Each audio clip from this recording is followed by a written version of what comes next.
Մարդկանց պետք է ասել, որ փոփոխություն միանգամից չի լինելու։ Մոռացեք, Սյունիքի միջանցքի շուրջ միջազգային կոնսենսուս չկա եւ մոտ ժամանակները շատ երկար ժամանակ չի լինելու։ Ընդդիմությունը անձերին դեմ լինելը չի։ Ընդդիմությունը որակապես այլընտրանք լինելն է։ Քաղաքական դաշտը ամբողջությամբ ինքնին խնդիր է, բայց ամենամեծ խնդիրը այսօր էլիտաների բացակայությունն է։ Յուրաքանչյուր հասարակության շարժիչ ուժը դա էլիտաներն են։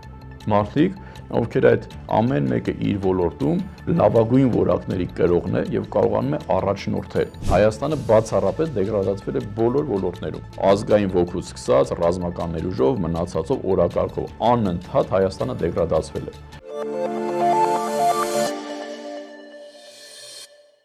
Բարև ձեզ։ Այսօր մեր հյուրը ժողովրդավարական համախմբում կուսակցության նախագահ Սուրեն Պետրոսյանն է։ Պարոն Պետրոսյան, շնորհակալ եմ հրավերն ընդունելու համար։ Ես եմ շնորհակալ հրավերի համար։ Պարոն Պետրոսյան, ինչու եք որոշել մասնակցել ընտրություններին։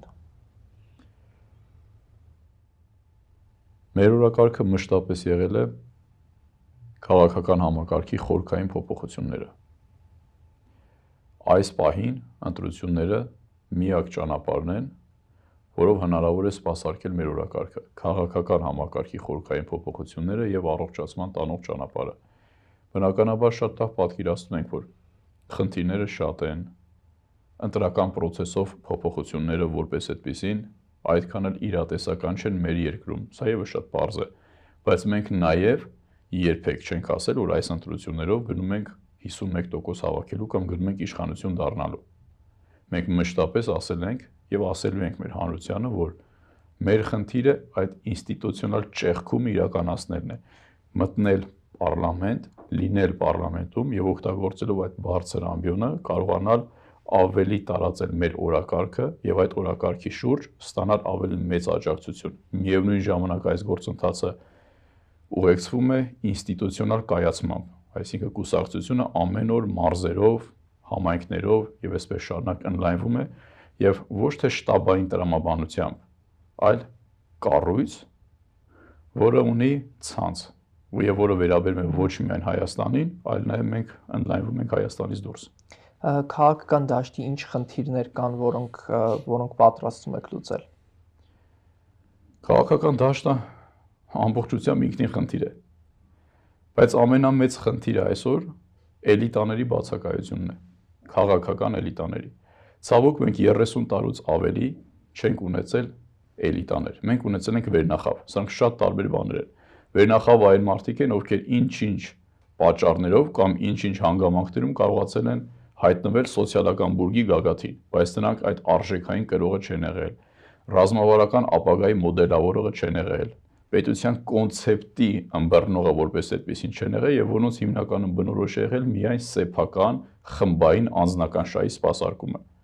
Մեր այսօրվա գերխնդիրը բացառապես քաղաքական էլիտա ձևավորելն է։ Եվ էլիտան չեն ձևավորում ըստ էության նաև, հա, էլիտան դառնում են։ Էլիտան դառնում են անցնելով ճանապարհ, գեներացնելով օրակարգ, ստանալով հարվածներ, տալով հարվածներ, բայց վերջում գրանցելով արդյունք։ Քաղաքական հիմնական մեր խնդիրներից մեկը այսօր իսպառ արժե համակարգի բացակայությունն է։ Հասարակությանը շարունակ մանիպուլացնելն է։ Ու այսպես կարող եմ բազմաթիվ խնդիրներ թվարկել, բայց ամենակարևոր խնդիրներից մեկը, կրկնում եմ, դա էլիտայի բացակայությունն է եւ հանրությանը սեփական շահ սպասարկելու համար, ինչ որ կարճաժամկետ աջակցություններ ստանալու համար հանրությանը մանիպուլացնելն է եւ ըստ էության շարունակ ստելն է։ Եվ հենց սա է պատճառը, որ ես սրա մասին շատ եմ խոսում, կոչվում է ճանաչողության ճգնաժամ, որի հիմնական եւ բացարձակ մեղավորները քաղաքական վերնախավերն են։ Կապ չունի իշխանություն, ընդդիմադիր եւ այլ նույն արժեքային սկզբունքի մեջ է նրանք գտնվում։ Ինչ է ճանաչողության համակարգը։ Սա ունի 4 կետ։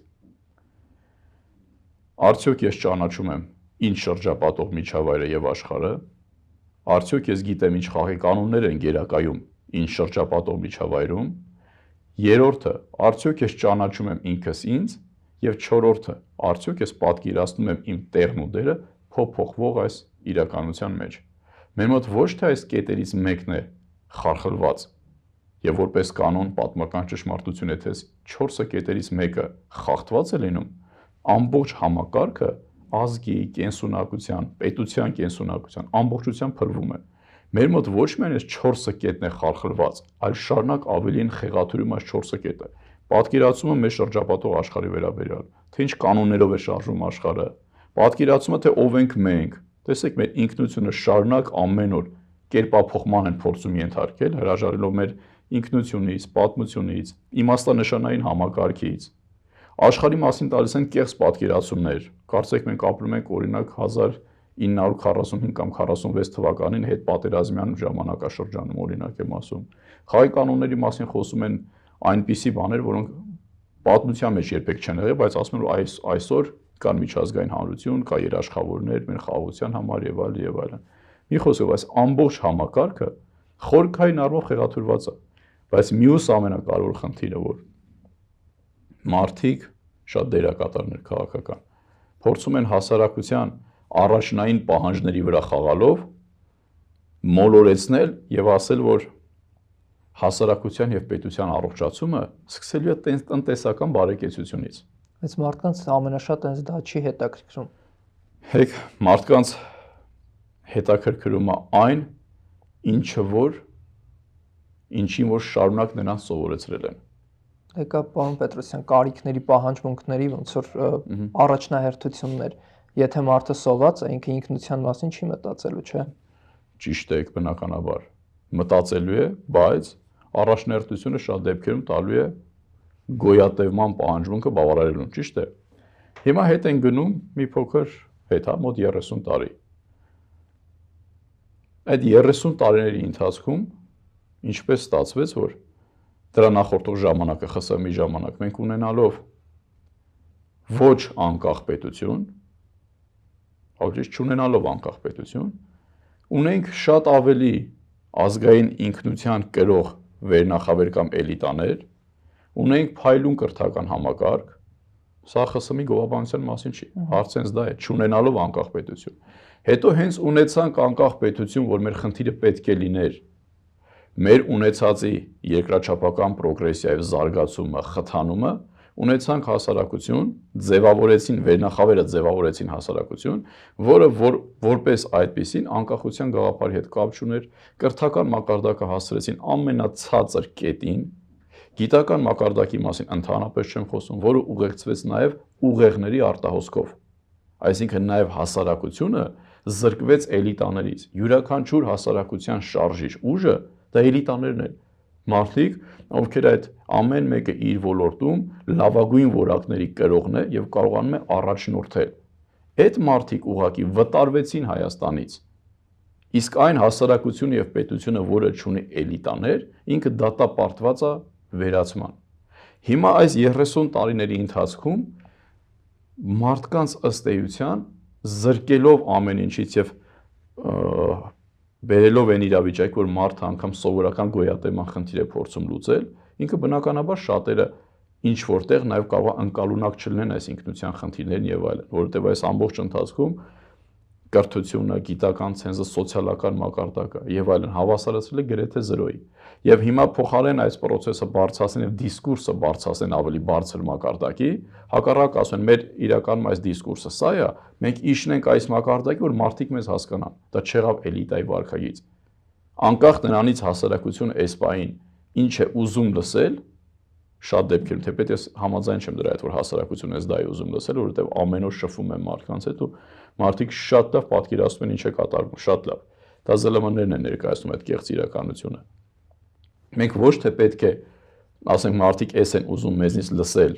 եւ մենք սա ասենք, հակառակը էլիտայի կամ կոնտրէլիտայի մարդիկ, ովքեր հավակնում են լինել իշխանություն կամ քաղաքական դերակատար, իրենց խնդիրը ոչ թե հագուրտ տալն է մարդկանց պահանջներին, որ թե ինչ են ուզում լսել, ոչ թե պահանջների բավարարմանը, այլ ինչ են ուզում լսել, այլ հակառակը մարդկանց պետք է ասել ճիշտը։ Դա կլինի դժվար, դա կլինի խնդիրներով լի, որովհետև այդ ժամանակ միանգամից բոլորը ձեզ չեն ծափահարելու, որովհետև մարդիկ հիմնականում ուզում են լսել շատ հաճելի մտքեր, գիտեք ինձ, ընտրեք ինձ, ես վաղը կգամ ձեր թոշակը 5 անգամ կբարձրացնեմ, վաղը կգնանք Եվրոմիություն, մեկը ասում է վաղը կգնանք, չգիտեմ, Ռուսաստան, վաղը կգա ձեր թոշակը, չգիտեմ, նոր աշխատատեղեր, չգիտեմ, մի քանի 100,000 ու անգամ այդ խոսույթների հիմքում նվազագույն հիմնավորում չկա, այսինքն իրենք անհեթեթության տիրույթից են։ Հիմա եթե իմ խնդիրը որպես այդպեսին նա է, որ ես ամեն գնով ունենամ մանդատ, թեկուս գնամ այդ մանիպուլյացիայով,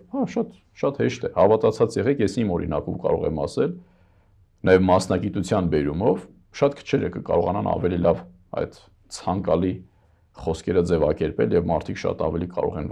ոգևորվել։ Բայց եթե ձեր խնդիրը քաղաքական համակարգի առողջացումն է եւ ոչ թե ամեն գնով մանդատ ունենալը կամ 5 հատ ծափ ավելի ստանալը, ապա դուք պարտավոր եք այս պատմական կարևոր ժամանակաշրջանում ընդունել այդ հարվածները, գնալ այդ չափազանց դժվար ճանապարհով, բայց մարդկանց փորձեք նաև առերեսեք իրականության եւ խոսեք ճիշտ իրականության մասին։ Մարդկանց պետք է ասել, որ փոփոխություն միանգամից չի լինելու, մոռացեք։ Մեր այս ամբողջ վերջի 6-7 տարվա ընթացքում այդ կիսատ պռատ շարժումներով եւ մնացածով հանդերձ մարդկանց միշտ ձևավորում են, որ այ հիմա ձեր իրականությունը փոխվեց, վերջ, սրանով ամեն ինչ փոխվում է եւ այլն։ Կամ ընտրությունները մենք կհաղթենք, սրանից հետո կփոխվի ամեն ինչ։ Չի լինելու այդպիսի բան։ Նաև մեզ դիտողներին, հասարակությանը եւս մեկ անգամ պետք է պատրաստ լինեք, որ լինելու է չափազանց դժվար։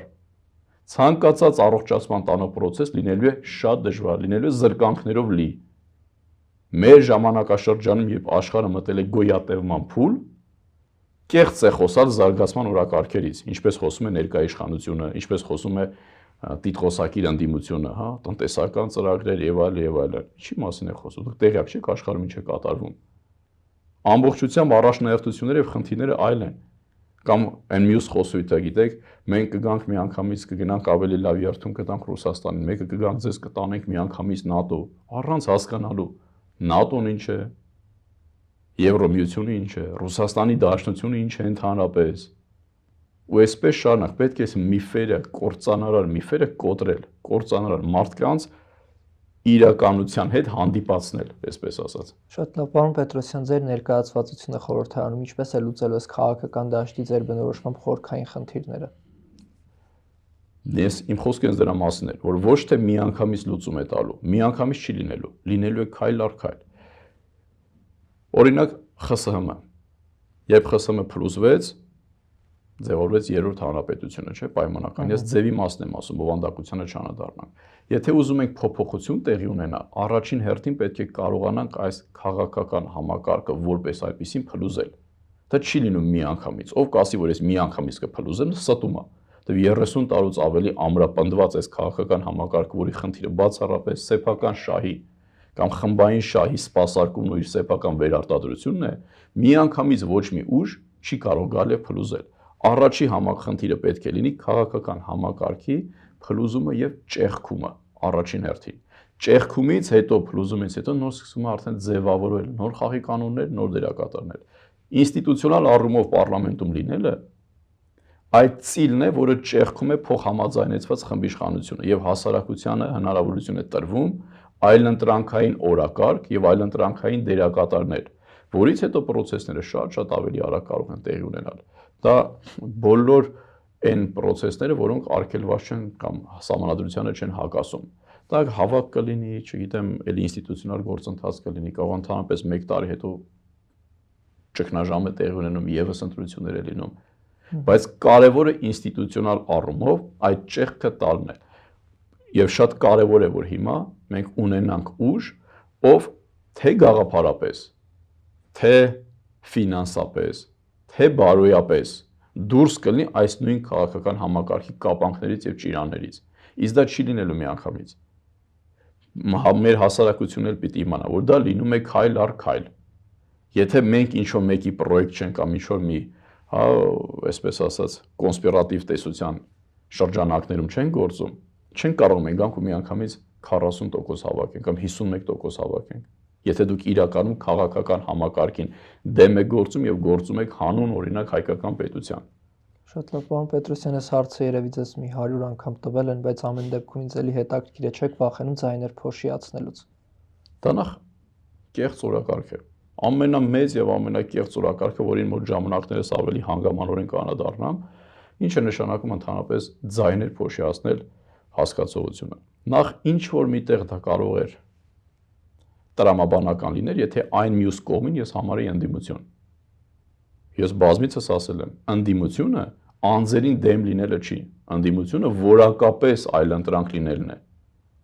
Դերակատարից սկսած մինչև ձեր առաջ տարված օրակարգով եւ կոնցեպտով։ Այսօր մենք չունենք ընդդիմություն, եւ իշխանություն, եւ պարլամենտական ընդդիմություն, եւ այսօր ընդդիմության առաջին համարին հավակնող այդ ուժը որակապես ոչ մի առումով ընդդիմության հետ աղերս չունեն։ Եվ ես բազմիցս ասել եմ, իմ համար ոչ մի տարբերություն չկա, կլինեն իրենք, թե կլինեն իրենք։ Դե նույն քաղաքական համակարգի առանցքային սյուներն են, կարող է դեմքերը փոխվեն, բայց ընթացքը երբեք չի փոխվել, ոնց որ Հայաստանի Հանրապետության ընթացքը վեկտորը 30 տարուց ավել չի փոխվել, դերակատարները փոխվել են, խոսույթը փոխվել է, բայց չի փոխվել։ Հետևաբար, եթե նույնն են, ես այս մարդկանց չեմ համարում ընդդիմություն, այսինքն ձայներ փոշիացնելու ֆակտորը եւս կորում է։ Մյուս կարևոր կետը, եթե ճակերտավոր ասած, այդ ձայների փոշիացումը տեղի ունենում հասարակության մեծ մասը չել պատկերացնում դա ինչի մասն է խոսքը, գիտե թե միանգամից գնում է դա իշխանությանը։ Բնականաբար այնտեղ բանաձև կա, բանաձևի մանուկների մեջ չխորանալու համար ըստ համամասնորեն կոպիտ ասած, հա, բաշխվում է։ Պատկերացեք, եթե օրինակ եմ ասում, ստացել է ԿՊ-ն ստացել է կամ չգիտեմ, անուններ չասեմ, հա, ինչ որ 30-30% օրինակ եմ ասում։ Այն փոշիացվածի 30-30-ը համապատասխանները բաշխվում է մնացածի մեջ։ Իսկ եթե X մարդը փոշիացրել է 3%, այդ 3%-ի 30-30%-ով բաշխվում է նրանց միջև։ Այսինքն դա միայն չի որ գնում է իշխանությանը, ինչպես մարդկանց ներկայացնում են։ Ու մյուս օրակարգը իրենք ասում են, որ մենք բացարձակ մեծամասնություն ենք հավաքելու, ճիշտ է։ Ովքեր։ Օրինակ ընդդիմության առաջին համարը հավակնող ուժը։ Ուժեղ Հայաստանը։ Թեկուզ, հա, ասում են, չէ, համոզված եմ լսել եք, բոլոր տեղերով, սոցհարցումներով եւ այլ 51+։ Անխտիր բոլոր հարթակներով ասում են։ Այսինքն, եթե դուք իրականում վստահ եք, որ 51% եք հավաքելու, այն ով որ պետք է ձայն փոշիացնի, դուք պետք է խրախուսեք, որ այդ ձայնը փոշիացնեն, որովհետև համամասնորեն այդ փոշիացրած ձայնի ավելի շատ տոկոսը գալու է ձեզ։ Երբ որ դուք եւ ասում եք, որ մենք 51% ենք հավաքելու, եւ ասում եք, որ այ չի կարելի դուք ձայն եք փոշիացնում, դուք հակասում եք ինքներդ ձեզ, որովհետև դուք գիտեք, որ դուք գնում եք ընդդիմություն աշխատելու եւ ոչ թե իշխանության եք գնում։ Հակառակ պարագայում դուք շատ ուրախ կլինեք ցանկացած փոշիացրած ձայնի, որովհետև համամասնորեն ավելի շատ տոկոսը փոշիացրածի ձեզ էր գալու։ Հետևաբար ով է խոսույթը առաջ տարավ, իմացեք, որ ինքը որևիցե կերպ անգամ չէ ուզում իշխանություն լինելու։ Ինքը պատրաստվում է ընդդիմություն լինի, ուղղակի շատ մանդատով մի քիչ։ Դե կարող են այս դեպքում էլ ասել այդ ձայները, որ պետք է փոշիանային, դրանք հստակ ընդդիմադիր տրամադրված մարդկանց ձայներ էին, ու փոշիանալու պարագայում այդ մարդիկ օրինակ կգային մեզ կընտրեին եւ ավելի շատ ձայն կունենային, ոչ թե համամասնորեն կբաշխվեին օրինակ ներկա իշխանության եւ իշխանության հավակնող ընդդիմության միջև։ Նախ որևիցե մեկը չի կարող ասել, թե այն ձայները, ովքեր X, Y, Z ուժերը տանում են, ում ձայներից են տանում ընդհանրապես։ Իսկ կարող է օրինակ եմ ասում։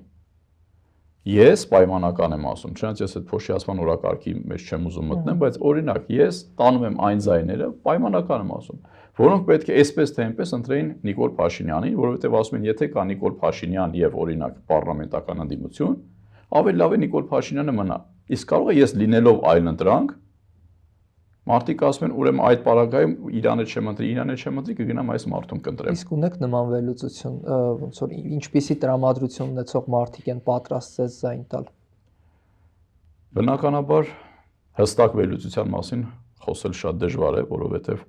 իրականությունը մի փոքր այլ է։ Մենք երբեք չենք հիմնվել սոցհարցումների վրա, դրանք կեղծ օրակարգ են։ Քաղաքագետ եք, մասնագիտական բան։ Ամեն օր դրա համար եմ ասում, ամեն օր մենք շփվում ենք մարդկանց հետ ու կրկնում եմ, բեմադրված հանդիպումների մասին չի խոսքը, որ գնում ենք բեմադրած ծափահարություններ, մտնում ենք հետո դա գցում են Facebook եւ այլ իրենց դիմավորեցին։ Իրականությունը ճանաչելու համար ամենահեռավոր գյուղերից մինչև մարզկենտրոններ։ Մարդկանց մոտ ամբողջությամբ այլ է պատկերացումները եւ հիանալի կերպով հնարավոր է կապիտալիզացնել մարդկանց սպասումները։ Մարդիկ ասում են, որ եթե այլընտրանք այս ուժերն են, թեկուզ այդ նոր ձևավորված ուժը, որ մարդիկ գիտեն, հա, որ նույն նախկին կոնյունկտուրայի հավաքածուն է, մարդկային առողջ վիրավորելով եմ ասում, հա։ Մարդիկ ասում են, եթե այլընտրանքը սա է, մեծամասնությունը, ուրեմն ավելի լավ է այս իշխանությունը մնա։ Եվ այս բոլոր ուժերը դրա մասին շատ լավ գիտեն։ Դա գիտեն, չգիտեմ, երկրորդ նախագահի, չգիտեմ, այդ ներկա մեր ձևովը գիտի, դա գիտեն, չգիտեմ, Բարգավաճ Հայաստանը եւ այլն եւ այլն։ Մարդիկ ասում են, եթե այս դերակատարներն են, ուրեմն ավելի լավ է այս իրավիճակը մնա։ Մենք չենք ուզում հետ գնանք։ Բայց այս մարդկանց բոլորի խնդիրը փոխ համաձայնեցված այս խմբիշխանությունը պահպանելն է։ Որովհետեւ մեկը գիտի, եթե ես չլինեմ, իրենք չեն լինելու։ Իրենք չլինեն, ես չեմ լինելու։ Հիմա պետք է այս ամենը ճեղքիլու մարդկանց այդ այլընտրանքը պետք է իրականում ներկայացնել։ Եվ երբ այդ այլընտրանքը եղավ, մարդիկ շատ մեծ պատրաստակամության գնալու են այդ քվեն տալ, բայց սա շատ ծանր process է հաշվի առնելով, որ այս գործընթացին լրատվական առումով մենք որևիցե աջակցություն չունենք, լրատվականները հիմնականում փակ են եւ այլն, պարզ է օրակարգը որևիցե մեկ եթե իրենց է հակասում, ինչի պետք է սպասարկի։ Բայց նաեւ չմոռանանք, որ մի 50%-ից ավել մարդ, ով ընտրություններին կմասնակցի, մասնակցողների 50%-ից ավելը ընդհանրապես չկողմնորոշված է։ Ընդհանրապես մեր խնդիրը նաև է մարդկանց,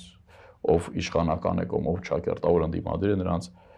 վերակողմնորոշելը չի։ Նաև այն մարդիկ, ովքեր այլընտրանք են փնտրում, նաև մեր, այսպես ասած, թիրախը նաև իրանք են։ Պարոն Պետրոսյան, փոքր ուժերի համար ավելի արդյունավետ չի լինի համագործակցություններով գնալ ընտրությունների, օրինակ դաշինքներով։ Դուք ասել եք, որ ըստ էության այս բոլորը նույն քաղաքական համակարգի մասնիկն են, բայց 3 տասնյակից ավելի ակտիվ ուժեր կան։ Նրանցից գոնե մի քանիսը ձեր գաղափարական եւ արժեքային համակարգը չէին կիսում։ Շատերին անձամբ շատ մանրամասը ծանոթ չեմ, բայց գոնե այն նրանց ում որ գիտենք, որևէ աղերս չկա։ Ու խոսքը միայն օրակարգերի մասին չի, որ գիտեք, բոլորն էլ շատ լավ օրակարգեր են առաջ քաշել։ Որևիցե մեկը չի ասել, ես գալու եմ սպասարկեմ իմ շահը։ Պետք է գամ զարգացնեմ պետությունը եւ այլն։ Ոչ մեկ չի ասել նման բան։ Բայց մի այլ բան է ասել, մի այլ բան է լինել։ Մարդիկ կան, ովքեր այդ process-ների մեջ են, կամ այդ ուժերը, ես անձամբ շատ լավ ճանաչում եմ, շատ լավ տեսել եմ տարբեր իրավիճակներում։ Իրականում գիտեմ ով ինչի կրող է։ Եվ սա ամենևին չէ նշանակում մենք լավն ենք մնացածը վատ են։ Մեր դիրքորոշումը, մեր մոտեցումը մի փոքր այլ է։ Մեր համար մանդատը երբեք չի եղել նպատակ, եղել ընդհանրապես միջոց։ Ինձ ամեն գնով պարլամենտում հայտնվելը որևիցե կերպ հետաքրքիր չի։ Ինձ կարևոր է այդ օրակարգը, այս փոխհամաձայնեցված խմբիշխանության ճեղքում եւ որ նոր որակի եւ նոր մոտեցումների դրսեւորումը։ Սա է շատ կարևոր։ Հետեւաբար, եթե եզր չկա, իսկ քաղաքականությունը առաջնահերթությունների եւ արժեքների մասին է։ Եթե եզր չկա համագործակցել ուղղակի պարլամենտում լինելու համար, ինձ թվում է չարթարացված է։ Ձեր վերջին հարցազրույցներից մեկում ասացիք, որ ինչ որ քննարկումներ ունեցել եք բոլորին դեմ եմ շարժման կուսակցության հետ, ինչպես ավարտվեցին այդ քննարկումները։ Որևէ եզրակացության չենք եկել, ավելի շատ ծանոթանալու բնույթ էր կրում այդ քննարկումները, ոչ ավելին։ Դրանից հետո դեռ քննարկումներ չեն եղել։ Մինչև հիմա էլ ես որպես այդպեսին դեռ ասացի 1-2 հոգու եմ ճանաչում այնտեղ, որից մի հոգու նկատմամբ վստահություն ունեմ, բայց եթե չեմ սխալվում, այնտեղ խումբ կա եւ այլն, որի մասին ընդհանրապես պատկերացում չունեմ, որտեղ հարցի միայն առաջ քաշված օրակարգը չի, նաեւ դերակատարներն ովքեր են այնտեղ ներգրաված, իսկ որևիցե մեկի մասին պատկերացում չունեմ։ Որտեղ իսկ օրակարգին ընդհանրապես ինչպես եք վերաբերում այդ 3 փոփոխությունների առաջարկություններին։ Այնտեղ ես մի կետն եմ հիշում 1% անցորդ շեմը 1% անելու, դրան որպես այդպեսին նորմալ են վերաբերվում, բայց մեր խնդիրները այսօր այդ տեխնիկական ճանապարհով հնարավոր չի լուծել։ Դա զուտ տեխնիկական մոտեցում է եւ նաեւ հիմնականում եթե չեմ սխալվում, դա պիտի աշխատի այն պարագայում, երբ 50+1% ունենան կամ չգիտեմ, էական դերակատարում ունենան, այդտեղ որը իմ կարծիքով տեսականորեն անգամ անհնար է։ 50+1%-ը։ Բացի արժեքային համակարգի փոփոխությունից, նոր քաղաքական համակարգի ներդրումից, ինչ կարող եք խոստանալ, ինչ եք պատրաստում խոստանալ ձեր ընտրողներին, այսինքն անվտանգային հարցերի վերաբերյալ ինչ որ պատկերացումներ ունեք, ներկայացնելու եք դրանք թե չէ, կամ տնտեսության վերաբերյալ։ Բնականաբար, տեսեք, բայց մենք ասում ենք, որ երբ մենք մտնանք պարլամենտ եւ եղանք պարլամենտում, դա չի նշանակում հաջորդ օրվանից այդ ամենը տեղի ունենալու։ Որտեւ եթե քիչ տոկոսում լինելու պարագայում դու ուղղակի այդ լծակները չունես։ Որևիցե մեկին կեղծ սպասելիքներ մենք չենք տալիս, որևիցե մեկին։ Բայց շատ կարևոր է նաեւ մեր տեսլականը։ Մենք գլոբալ գնում ենք պետության կոնցեպտի փոփոխության, դրա հիմքում ընկած սկզբունքների, արժեքների փոփոխության, մեր խորհրդային համոզմամբ, չվիրավորելով որևիցե մեկին, մենք չենք ունեցել հայկական պետություն իր բովանդակությամբ, որը կսպասարկի իմ, ձեր ինքնությունը, մեր կենսական շահը, հարցը ձևի մասին չի, սահմանադրությամբ կամ ֆորմալ։ Իրական խաղի կանոնները երբեք չի եղել մեր տեսակի շահը սպասարկելուն, երբեք, այս 30 տարում մեջ չի եղել նման դեպք։ Բացի դա, բացի բովանդակությամբ հայկական պետություն ունենալը, ինքը պետք է լինի համահայկական պետություն, որի հիմքում ընկած է համահայկականությունը, այսինքն պետություն, որը ամբողջ հայերի համար է, ամբողջ աշխարհում հայերի համար է։ Եվ սա չափազանց կարևոր է, սա միայն ճոխ խոսքերի կամ սփյուռքի հետ համագործակցության մասին չի։ Երբ ամբողջ աշխարհը այսօր թևակողել է զարգացման ամբողջությամբ այլ փուլ կամ գոյատևման այլ փուլ, մեծ աշխարհաքաղաքական նախագծերին փոխարինման են եկել ազգային նախագծերը։ Եթե ժամանակին կար պայմանական ասածա կոմունիստական մեծ նախագիծը, որ մարդիկ դրա բլոկների անդամ էին դառնում, դրան հաջորդեց օրինակ կամ նույն ժամանակաշրջանում չհաջորդեց կար ֆաշիստական բլոկը, մարդիկ էլի դրա անդամ էին դառնում։ Դրան հաջորդեց լիբերալ ժողովրդավարության ժամանակաշրջանը, չէ, 91 թվականից հետո ԽՍՀՄ փլուզումից հետո, որը մեգա նախագիծ էր կրկին, ու տարբեր պետություններ դիրքավորվում էին որպես այդ մեգա նախագծի մաս, չէ, ասում են մենք արևմտյան այս համակարգի անդամ ենք եւ արժեքային եւ քաղաքական իմաստով։ Այսօր մեգա նախագծերը այլևս գոյություն չունեն։ Լիբերալ ժողովրդավարությունը Միացյալ Նահանգների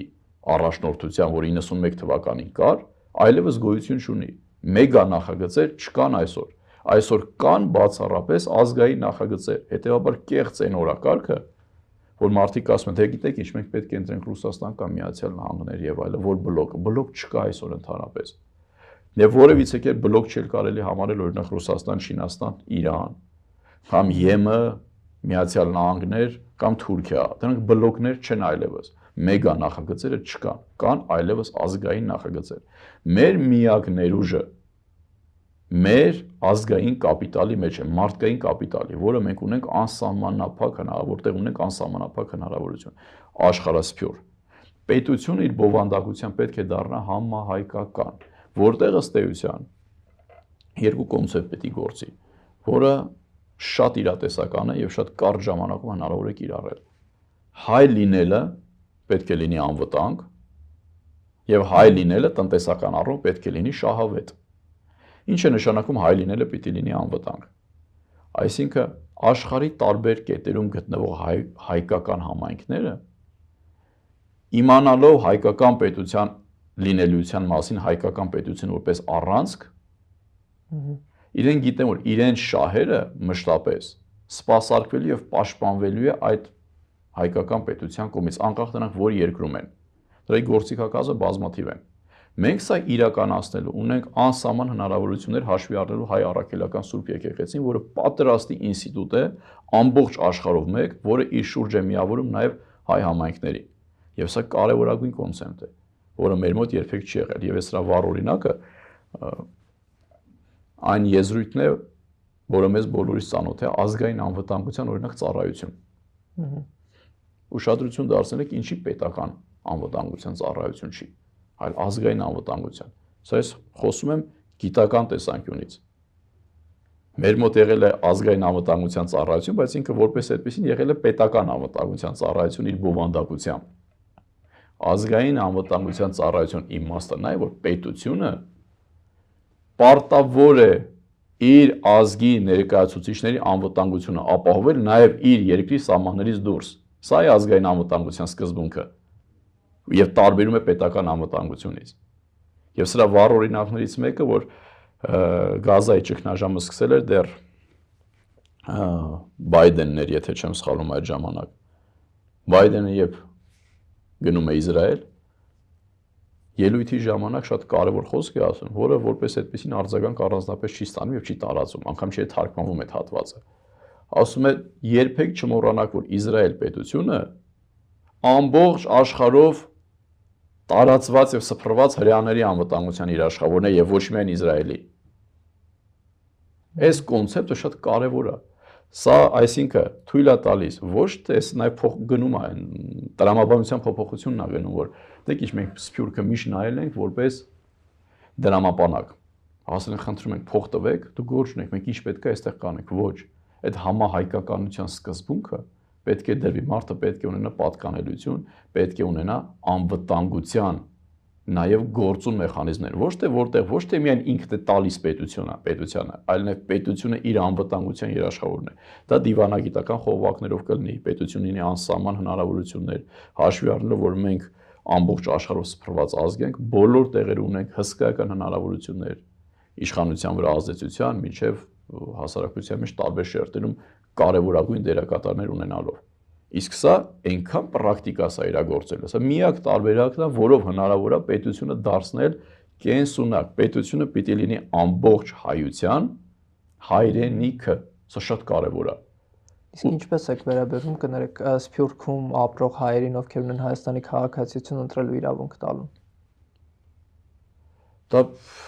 sense հապճեպ չեմ կարող դրան պատասխանել, որովհետև բազմաթիվ խնդիրներ այդտեղ նյուանսներ կան, որոնք պետք է հաշվի առնել, բայց ընդհանուր առմամբ ասեմ մի բան, որ ոչ թե ձևական առումով, այլ Սփյուռքում, եթե մենք գնում ենք համահայկականության կոնցեպտի ձևավորման ճանապարհով,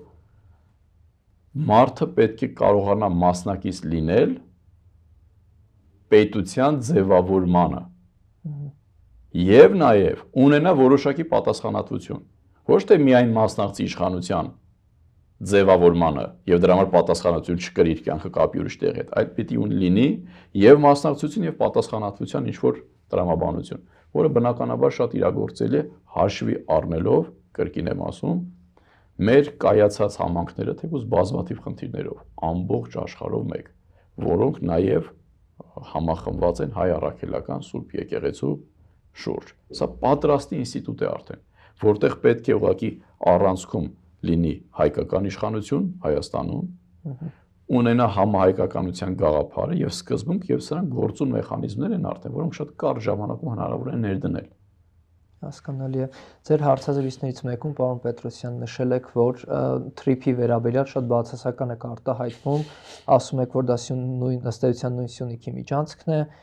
եւ պետք է ամեն կերպ փորձել, եթե հնարավորություն կա, խաղալով աշխարհակաղակական գերտերությունների հակասությունների վրա թույլ չտալ, որ այդ ծրագիրն իրականանա։ Հիմա այս քաղաքականությունը արդյոք հղի չէ պատերազմի վտանգով։ Բնականաբար ոչ, բնականաբար։ Պատերազմով հղի իրավիճակը միայն մեր խեղճությունն ու մեր թուլությունն է, մեր ամեն րոպե ամեն ինչ զիջելու պատրաստակամությունն է։ Պատերազմներ բերող համար մեկ իրավիճակը նա է, որ մենք ունենք այսօր Հայաստանում։ Այդ խեղճության պարտադրումը ամբողջ ժողովրդին, ազգին, նվաստացման պարտադրումը, անընդհատ այդ օրակարգը, որ մեզնից որևիցե բան կախված չի, վայ եթե չտանք պատերազմ կլինի, անընդհատ այդ վախերը տրամադրելը։ Պատերազմի ամենա կարևոր գրավականը հենց սա է, ինչը այսօր անում է իշխանությունը։ Այդ թվում նաև գումարած ընդդիմությունը պարլամենտական, այլ տրամաբանությամբ։ Սա պատերազմի տրամաբանության հետ ընդհանրապես կապ չունի, հակառակը։ Այսինքն կարող էր դա նման կոնտեքստ ստանալ, եթե թրիփի շուրջ, օրինակ, լիներ միջազգային կոնսենսուս։ Այսօր Սյունիքի միջանցքի շուրջ միջազգային կոնսենսուս չկա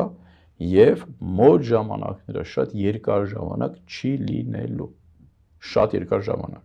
Իսկ եթե կոնսենսուս չեղած ժամանակ դու գնում եք եւ այդ միջանցքը կապ չեն տալիս եք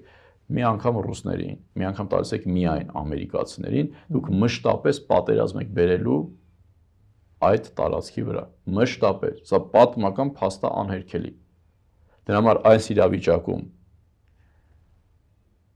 եթե կա այդ հնարավորությունը, իսկ ես խորապես համոզված եմ, որ կա այդ հնարավորությունը, հակասությունների վրա պետք է եւ ժամանակ շահել, եւ նաեւ տարբեր աշխարհակաղակական բևեռների այդ ունեցած խնդիրների վրա ուղղակի հնարավորինս չեղարկել այս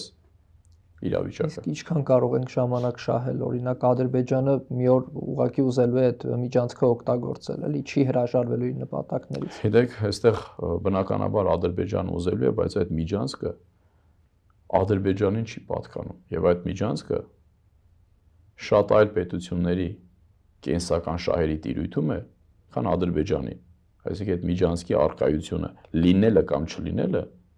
շատ ավելի կարևոր նշանակություն ունի օրինակ Ռուսաստանի համար, Միացյալ Նահանգների համար, Իրանի համար, քան Ադրբեջանի համար։ Այսինքն սա պետք չի կապել միայն Ադրբեջանի հետ։ Այսինքն եթե Ադրբեջանն էլ եւ Հայաստանն էլ ուզենան դա, բայց այդ կոնսենսուսը չլինի, միկը չի լինելու այդ միջանցքը, որ պատկերացնեք գերակա դեր այստեղ Ադրբեջանը չի։ Ուղղակի Ադրբեջանի տարբերություն մեզ կարողանում այդ շահերի հակադրության կամ կոնսենսուսի տրամաբանությամբ իր օրակարգը անընդհատ տանել առաջ։ Եվ դրա ամենավառ օրինակներից մեկն է իր օրակարգը տանել առաջ, որ հաստատի Արցախը կարողացավ օկուպացնել, եւ եթե միջազգային մակարդակում սակարկման կամ խնդրու առարկա էր Արցախը, այսօր Արցախը փոխարինվեց Սյունիքով։ Այսօր միջազգային սակարկությունների եւ խնդրու առարկա է ոչ թե Արցախը, այլ Սյունիքի միջանցքը, այսինքն Սյունիքը գլոբալ առումով։ Այսինքն այդ օրակարգը կարողացավ Ադրբեջանը կամաց առաջ տանել 30 տարիների ընթացքում եւ ունեցավ այն արդյունք, որ իր համար ցանկալի էր։ Եթե մենք ունենանք նույն այս մեր կրավորական դիրքը, բնականաբար դա էլ ինչ-որ մի պահի կարող է լինել եւ դա էլ կարող է մարսվել։ Դա շատ կարեւոր է, որ ասեցիք այդ ժամանակը ինչ որ մի օր կարող է գա եւ Ադրբեջանը ուժով չէ վերցնի դա։ Շատ կարեւոր է, որ այդ ժամանակ եթե մենք շահենք, ինչի վրա ենք օգտագործելու այդ ժամանակը։ Հիմա օրինակ 94 թվականից ի վեր Արցախի ազատագրումից հետո մենք ունենք այդ պատմական կարևորագույն պատուհանը։ Ինչի վրա մենք օգտագործեցինք այդ պատուհանը։ Բացառապես պետական ռեսուրսները եւ ազգային ներուժը մսխելու եւ քամելու վրա։ Դրա համար նաեւ տեղի ունեցավ այնինչ տեղի ունեցավ։ Նույն 2020 թվականից հետո կամ 23 թվականից հետո որևիցե մեկը կարող է ասել, որ այսօրվա Հայաստանը շատ ավելի ուժեղ եւ մարտունակ է, քան 2020 թվականի 44-օրյա պատերազմից հետո էր։ Իհարկե ոչ, որտեղ այս 4-5 տարիների ընթացքում Հայաստանը բացառապես դեգրադացվել է բոլոր ոլորտներում։ Եվ այստեղ տնտեսությունը ընդհանրապես նշանակություն չունի, թեպետ տնտեսությունը եւս վիճելի եւ վիճարկելի է։ Ազգային ոգուց սկսած, ռազմական ներուժով, մնացածով, օրակարգով անընդհատ Հայաստանը դեգրադացվել է։ Այսինքն եթե մենք շարունակելու ենք այս ժամանակի ընթացքում միայն սպառել եւ դեգրադացվել, մեր ժամանակ շահել ընդհանրապես պետք չի։ Եվ դրա համար ներկա իշխանության մոտեցումը այսօր հենց այդպեսին է հարցի շուրջ։ Ինչ է ասում ներկա իշխանությունը։ Դուք գերտերություններում միմյանց հետ պայմանավորվեք, ձեռք բերեք կոնսենսուս, ես կամ չկամ իմ վրա ուշադրություն մի դարձրեք։ Դուք իրար հետ պայմանավորվեք ինչ որ մի հարցի շուրջ, այդ փաթեթը տվեք, ես դա կիրականացնեմ։ Ուրիշ ոչ մի բան։ Եվ հենց սա է նաև մյուս կարևոր խնդիրը, որ մենք Հայաստանում երբեք չենք ունեցել ղեկավար, մենք ունեցել ենք բացառապես կառավարիչներ։ Իսկ այդ կառավարիչի փայլուն ամենաօրինակը դրական իմաստով չէ բնականաբար, որտեղ որոշումները ընդունվում եւ տրամադրվում են եւ ինքը դա իրականացնում է։ Ներկա իշխանությունն է։ Ամենափայլուն իրական նկարագիրը կառավարչի։ Ղեկավար մենք Հայաստանում չենք ունեցել։ Մենք ունեցել ենք կառավարիչ եւ ամենալավ դրսևորումն է ճակերտավոր սա է։ Շատ լավ, պարոն Պետրոսյան, հիմա իշխանություններն ասում են ինչ վատ է, բայց այդ ճանապարհը թող բացվի, գնանք, գանք, առևտուր անենք, ապաշրջափակվենք, ինչի եք դեմ ես ապաշրջափակմանը։ Տեսեք, ապաշրջափակման մասին այդ խոսույթները կեղծ են։